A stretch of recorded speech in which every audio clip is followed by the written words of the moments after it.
Intitulé Renforcement des capacités de l'IRED en recherche et analyse en élevage pour la sécurité alimentaire au Tchad, ce projet est financé par le ministère de l'Europe et des Affaires étrangères à travers l'ambassade de France au Tchad. Il vise à améliorer la connaissance de la composition physico-chimique des aliments pour bétail, un préalable essentiel pour optimiser l'alimentation des animaux et réduire la vulnérabilité des passeurs. C'est le ministre de l'Élevage et des Productions animales, Abderrahim Awad Atei, qui a lancé l'atelier en présence de la représentante de l'ambassade de France au Tchad. Plusieurs interventions allant dans le sens de la présentation du secteur de l'élevage au Tchad, de l'importance de ce projet ainsi que de la stratégie de mise en œuvre et les résultats attendus ont été faites tour à tour par le coordonnateur de l'IRED, le directeur régional CIRAD pour l'Afrique de l'Ouest zone sèche et le directeur général de l'IRED. La représentante de l'ambassade de France au Tchad, tout en se félicitant de ce lancement, a rassuré ses partenaires du soutien de son institution qui se veut active pour tout projet de développement. Mais je tenais à préciser que l'IRED,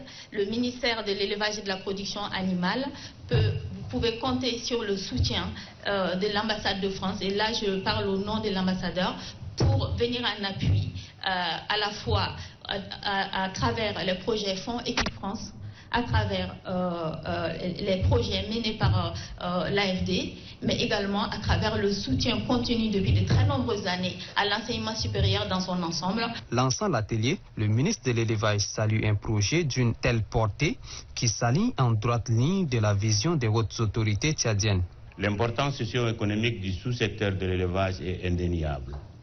Dans ce contexte, l'approvisionnement en aliments du bétail, en particulier pour les différentes catégories d'éleveurs de ruminants, devient une problématique centrale de la sécurisation et du développement durable de l'élevage.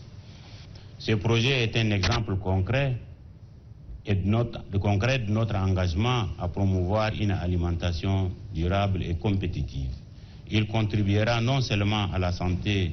et au bien-être de notre cheptel, mais aussi à la sécurité alimentaire de notre cher pays. Il faut rappeler que les passeurs mobiles au Tchad ont été confrontés à des sécheresses récurrentes en 1971, 1973, 1983, 1984, 2009 et 2010 qui ont gravement affecté leurs troupeaux, entraînant des pertes d'animaux et éleveurs, d'où la nécessité de faire un approvisionnement en aliments de bétail en vue de garantir un développement durable de l'élevage, approche qui pourrait être l'une des réponses aux problèmes de mobilité de bétail à l'origine des tensions entre éleveurs et agriculteurs si les aliments sont produits en grande échelle.